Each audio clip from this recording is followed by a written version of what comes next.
James stood in chains before the greatest throne room he had ever seen. Crystal pillars stretched toward a ceiling that seemed to hold actual stars.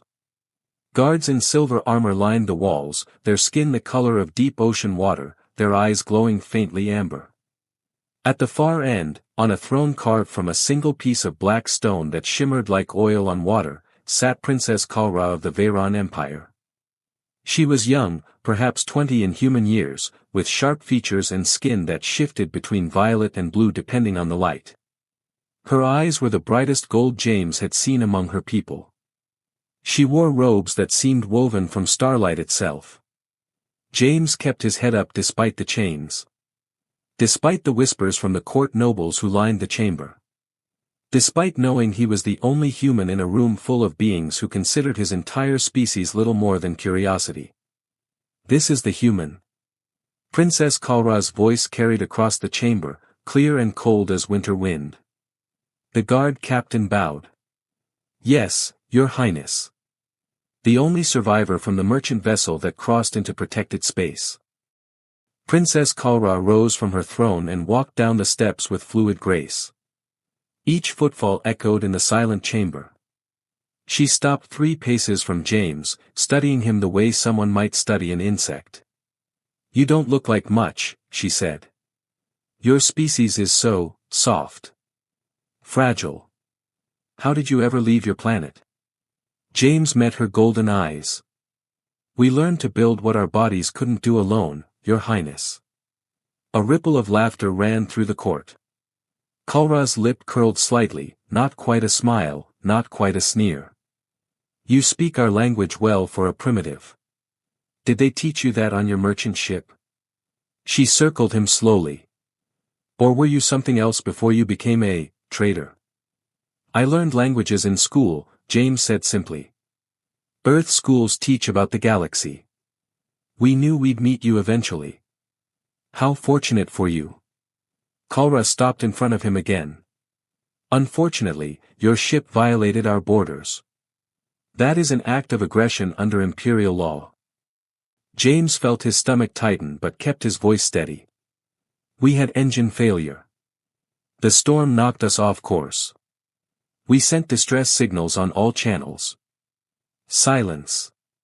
The guard captain struck James across the shoulder with the shaft of his energy staff. Pain exploded down James's arm but he managed not to cry out. Princess Kalra held up one slender hand.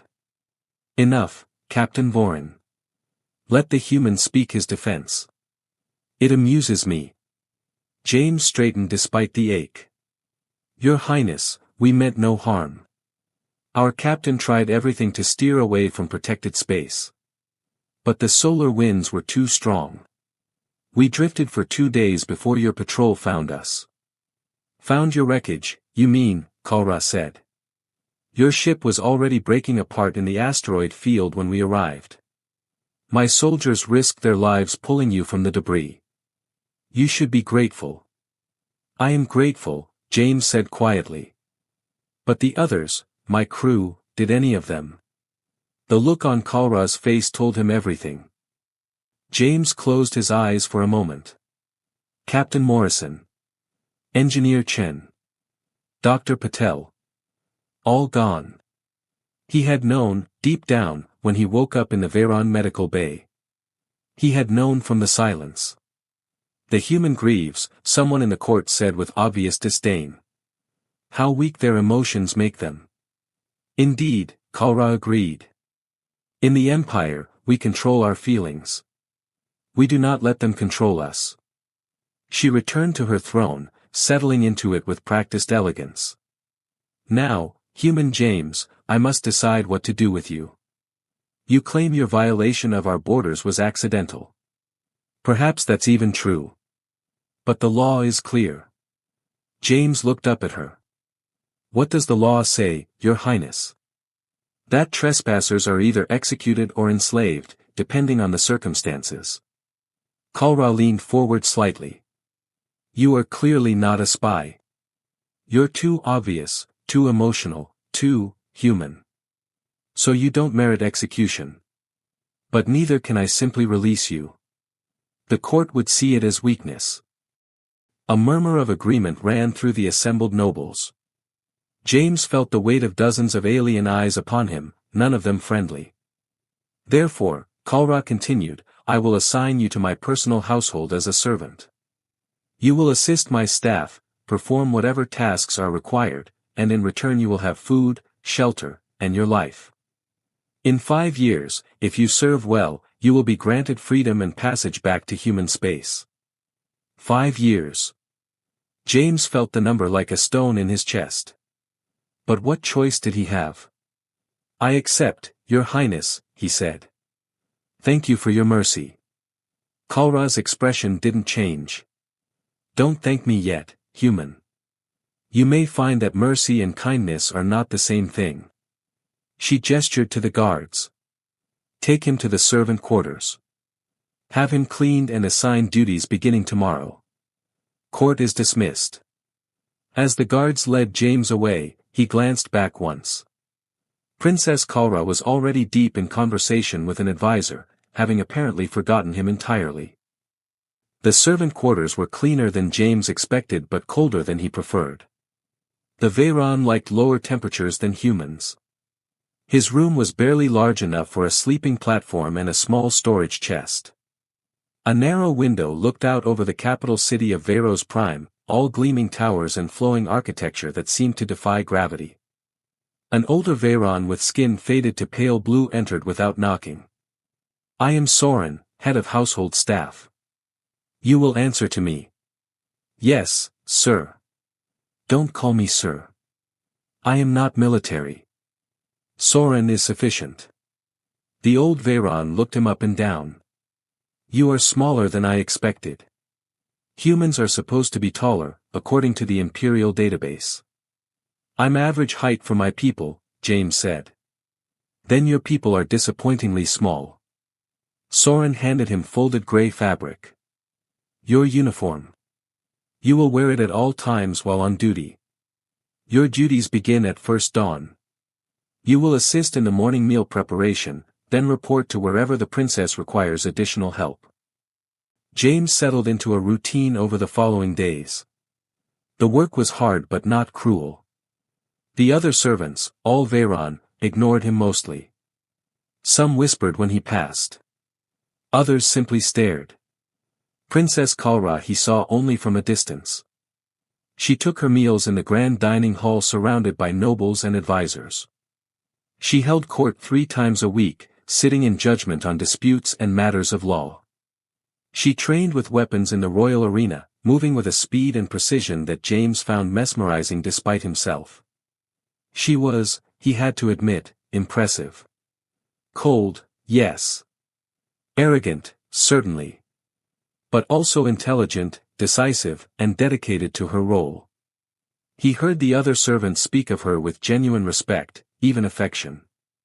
She was fair to her people, even if she viewed humans as barely worth noticing. 2 weeks into his service, James was assigned to serve refreshments during a strategic council meeting. He carried in a tray of drinks, keeping his eyes down, trying to be invisible. The human problem grows worse, General Thane was saying. He was a massive Veyron with deep purple skin and scars across his face. They expand into 3 more systems this year. They reproduce like insects and claim every rock they can land on. James felt his jaw tighten but said nothing.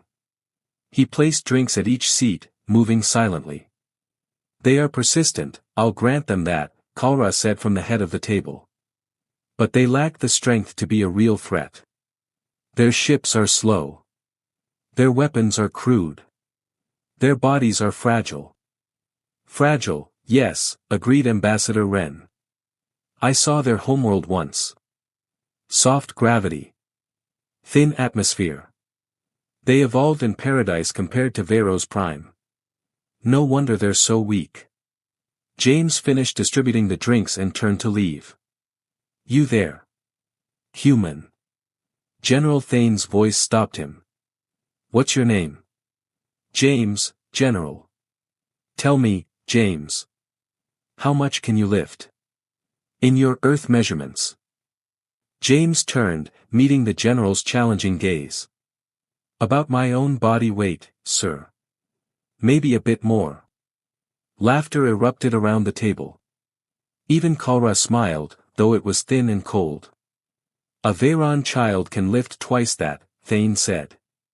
And you wonder why we don't fear your kind? I've never wondered that, General, James said quietly. It's obvious you're physically stronger. Your planet has higher gravity. Your evolution favored different traits. Different traits, Kalra repeated. Such as? James hesitated. This felt like dangerous ground. But she had asked directly. Endurance, he said finally. Adaptability. Humans can survive in a wider range of environments than most species. We heal from injuries that would kill others. And we don't give up easily. Kalra's smile faded. You mistake stubbornness for strength, human. Dismissed. James bowed and left, feeling their eyes on his back. Feeling their contempt like heat. That night, lying on his sleeping platform, James stared at the ceiling and wondered what Captain Morrison would have done. The captain had been to a dozen alien worlds, negotiated with 5 different species. He would have known how to handle this. How to survive with dignity intact. James missed him fiercely. Missed all of them. The easy camaraderie of the crew. The excitement of flying between stars. The feeling of having a purpose, a place. Here, he was nothing. Less than nothing. A curiosity. A servant. A representative of a weak species that the great Veyron Empire barely tolerated. He rolled over and forced himself to sleep. Tomorrow would be the same as today. And the day after that. 4 or 5 years. Unless something changed. He had no idea that change was coming sooner than he thought. 3 weeks after James arrived, Princess Kalra announced she would travel to the Outer Gardens for meditation. It was a royal preserve an hour's flight from the palace, a place of natural beauty where the imperial family had retreated for generations. James was among the servants selected to attend her. He helped load supplies onto the shuttle, then took a seat in the rear compartment with the other staff. Through the viewport, he watched the palace fall away below, then the city, then the planet curved beneath them as they skimmed through the upper atmosphere toward their destination. The Outer Gardens were stunning. Crystalline trees grew from mineral-rich soil, their branches singing softly in the wind. Water ran in channels that seemed to flow upward as often as down, defying logic. The air smelled of something like jasmine mixed with ozone. Kalra walked the paths alone, as was her custom. The servant set up a rest pavilion and prepared light refreshments, then waited silently. James was arranging fruit on a serving plate when he heard the sound. Soft. Wrong. A whisper of movement where there should be none. He looked up. Through the crystalline trees, something moved. Not the slow sway of branches. Something quick and purposeful. His instincts, honed by years in the merchant fleet where pirates and accidents were constant threats, screamed danger. He scanned the area. Kalra was 50 meters away, standing at the edge of a cliff, looking out over the valley. The guards were positioned at the pavilion, focused inward on protecting the supplies and the servants, not outward on the princess they assumed was safe in her own royal preserve. The movement came again. Closer to Kalra now. James saw it clearly this time. A figure in adaptive camouflage, nearly invisible against the environment. Moving toward the princess with careful, practiced steps. Assassin. James didn't think. Didn't shout a warning that would come too late. He simply ran. His feet pounded on the crystalline path. The guards shouted behind him. Kalra turned at the sound, confused, annoyed at the disruption. The assassin was 3 meters from her when James tackled the princess. They hit the ground hard. Kalra cried out in shock and anger. Something bright and deadly hissed through the space where her head had been a moment before, a plasma blade extended from the assassin's wrist. James rolled, putting himself between Kalra and the threat. He had no weapon. No armor. Nothing but his own body. The assassin was Veyron, wearing black adaptive armor. Through the helmet's visor, cold eyes assessed James with surprise. Surprise that turned quickly to contempt. The assassin kicked James in the chest. It felt like being hit by a shuttle. James flew backward, crashed into the crystalline ground, felt something crack in his ribs. Pain exploded through him. Through blurred vision, James saw the assassin turn back to Kalra. Saw the princess scrambling backward, reaching for a weapon she didn't have. Saw the plasma blade rise. James forced himself to move. Every breath was agony. His vision swam.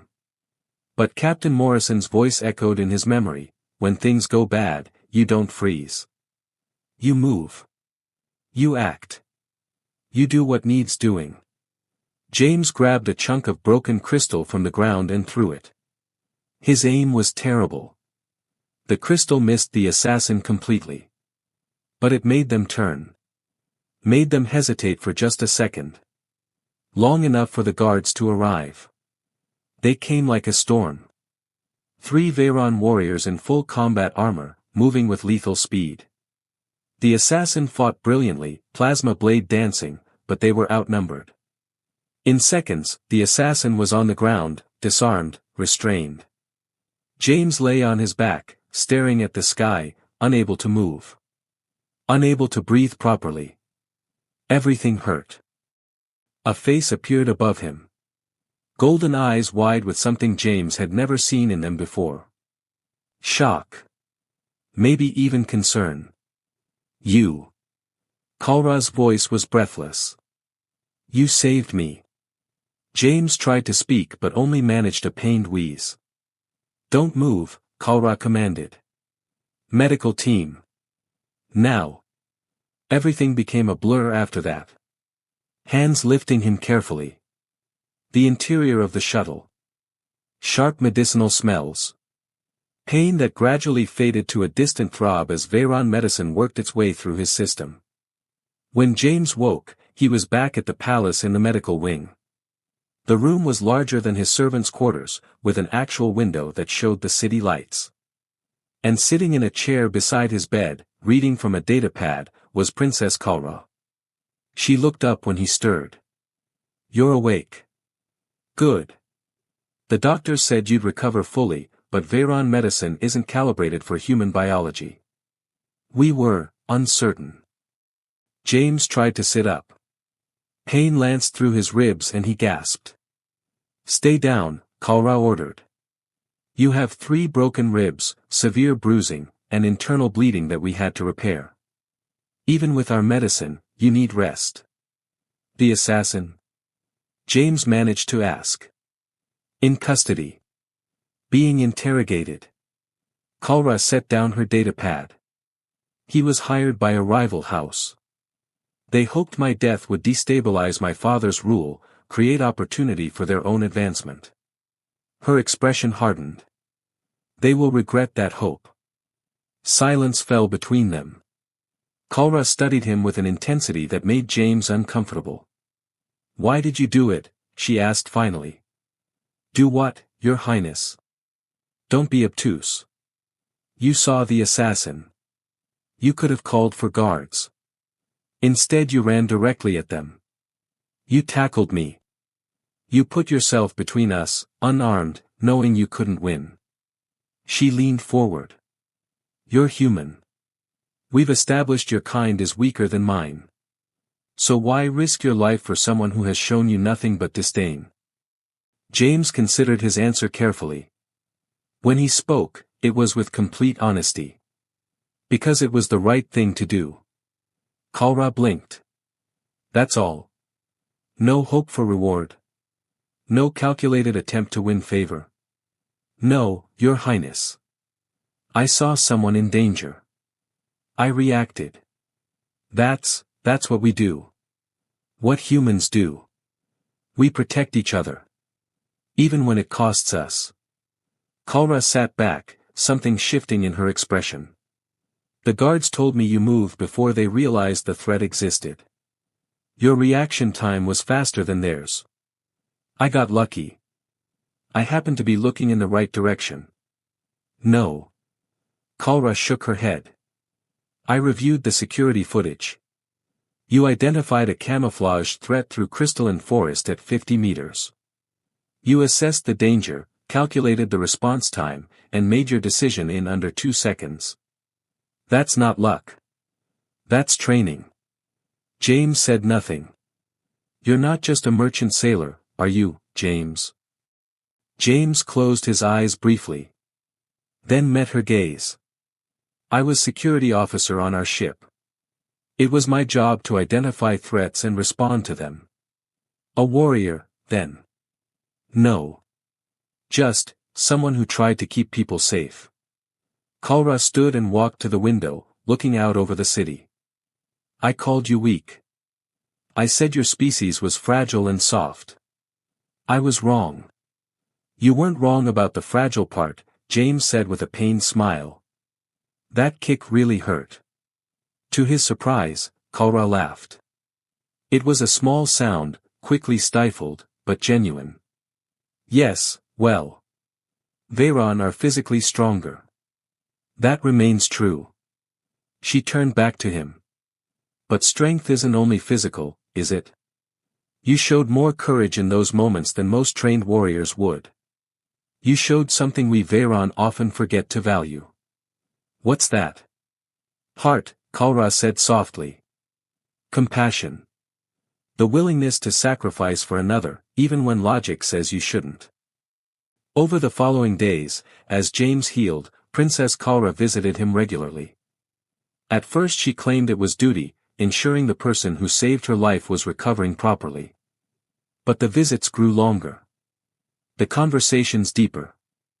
She told him about growing up in the imperial court. The pressure to be perfect, strong, worthy of her bloodline. The weight of expectation that had shaped every moment of her life since birth. We're taught that emotion is weakness, she explained one evening. That compassion is a luxury we can't afford. The empire is vast and full of threats. To rule it, we must be hard. Uncompromising. But you're not hard, James observed. Not really. You're fair. I've watched you in court. You listen to people. You try to find just solutions. Justice and compassion are different things. Are they? James shifted carefully on the bed, his ribs healing but still tender. Seems to me that real justice requires compassion. Otherwise it's just law without understanding. Kalra was quiet for a long moment. You think very differently than we do. Is that bad? I'm not sure anymore. When James was well enough to leave the medical wing, he expected to return to his servant duties. Instead, Kalra summoned him to a private audience chamber. I'm reassigning you, she said without preamble. You will no longer work in the household staff. James felt his stomach drop. Your Highness, if I've offended. Let me finish. Kalra's expression was unreadable. I'm assigning you as my personal advisor on human affairs. The Empire has largely ignored your species, dismissed you as insignificant. But you number in the billions now across dozens of worlds. You're expanding, growing, becoming a presence in the galaxy whether we acknowledge it or not. She paced the chamber, her movements graceful and deliberate. I need someone who can help me understand your people. Not as curiosities or primitives, but as they truly are. And I need someone I can trust to tell me the truth, even when it's uncomfortable. James stared at her. You trust me? You took a plasma blade meant for me. Yes, James. I trust you. The months that followed changed everything. James accompanied Kalra to council meetings, offering perspectives on human behavior and culture that often surprised the Veyron advisors. He helped her understand why humans explored so relentlessly, why they formed such strong bonds, why they built communities wherever they went. In return, Kalra taught him about the Veyron. Their long history. Their values of strength and honor. The complex web of houses and alliances that made up the empire. They became, against all odds, friends. The court noticed. Whispers followed them. Some advisors approved, seeing wisdom in understanding a growing species. Others muttered about the princess's inappropriate attachment to a human. General Thane argued loudly in council that James was a dangerous influence, making Kalra soft.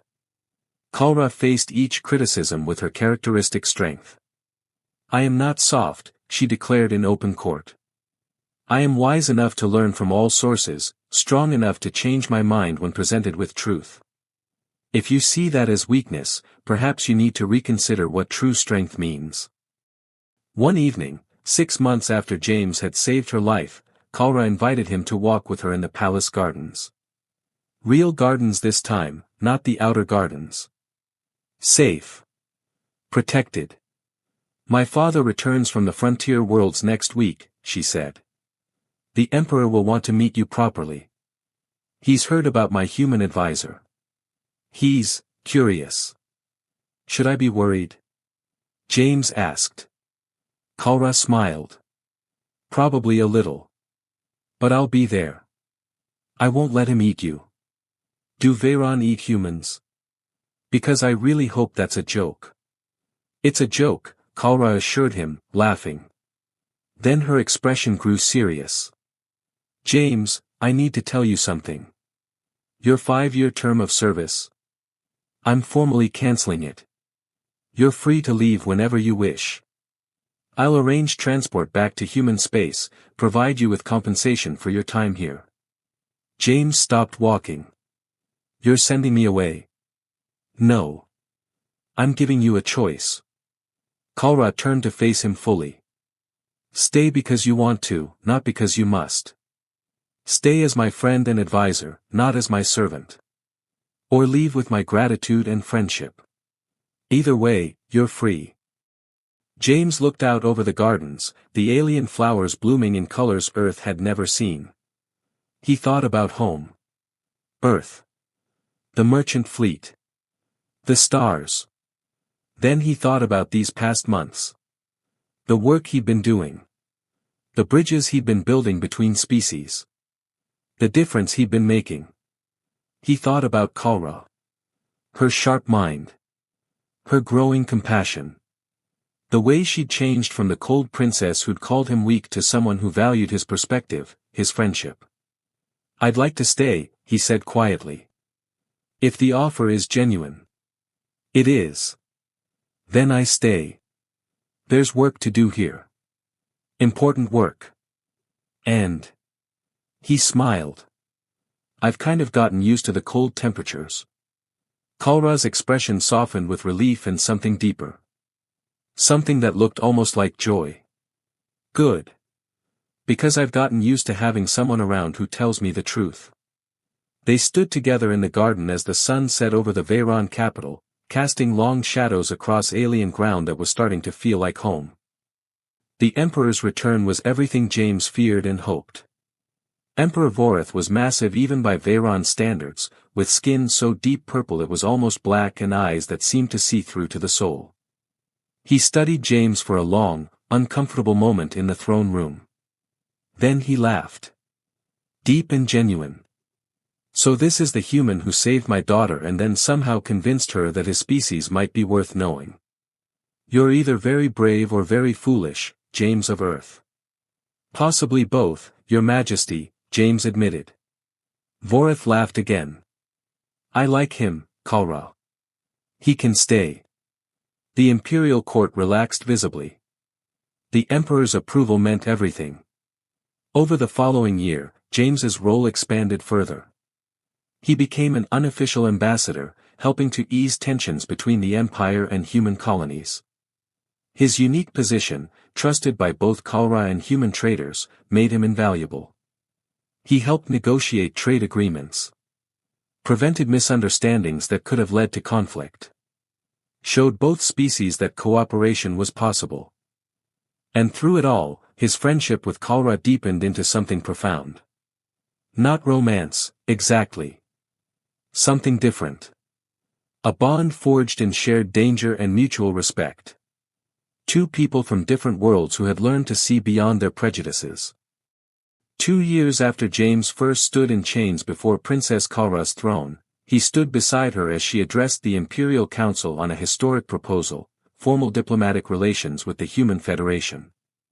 They are not weak, Kalra said, her voice ringing with conviction. They are different. Their strength lies not in individual power but in collective will. Not in physical dominance but in adaptability and persistence. They have much to teach us, and we have much to teach them. She glanced at James, standing quietly to her right. A human once told me that real justice requires compassion. That strength without heart is mere brutality.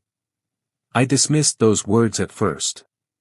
But I have learned, slowly and sometimes painfully, that he was right. The Empire can be strong and compassionate. Powerful and understanding. We lose nothing by opening our hands in friendship to a species brave enough to reach back. The vote was close, but it passed. The Council approved formal relations with humanity. Afterward, in the quiet of the garden, Kalra and James sat together on a bench beneath alien stars. "Thank you," Kalra said softly. "For saving my life. For staying. For changing everything." James smiled. "Thank you for giving me the chance. For seeing past what I looked like to who I actually was. I called you weak once. I was blind. You weren't blind. You just hadn't learned to see all the kinds of strength that exist." James looked up at the stars. "We all start somewhere. The important thing is that we grow." Kalra leaned her shoulder gently against his. A gesture of trust. Of friendship. Of hope. "So what happens now?" she asked. James thought about it. About the work ahead. The bridges to build. The future to shape. "Now," he said. "Now we show the galaxy what's possible when different species choose understanding over fear. When strength protects instead of dominates. When someone is brave enough to save a life, and someone else is brave enough to be saved." Kalra smiled. "Together, then." "Together," James agreed. And under alien stars, on a world far from Earth, two friends from different species looked toward a future they would build side by side. One that neither could have imagined when they first met. One made possible by a single moment of courage and a willingness to see beyond prejudice. The galaxy was vast. Full of differences and dangers. But also full of possibilities. And that was enough.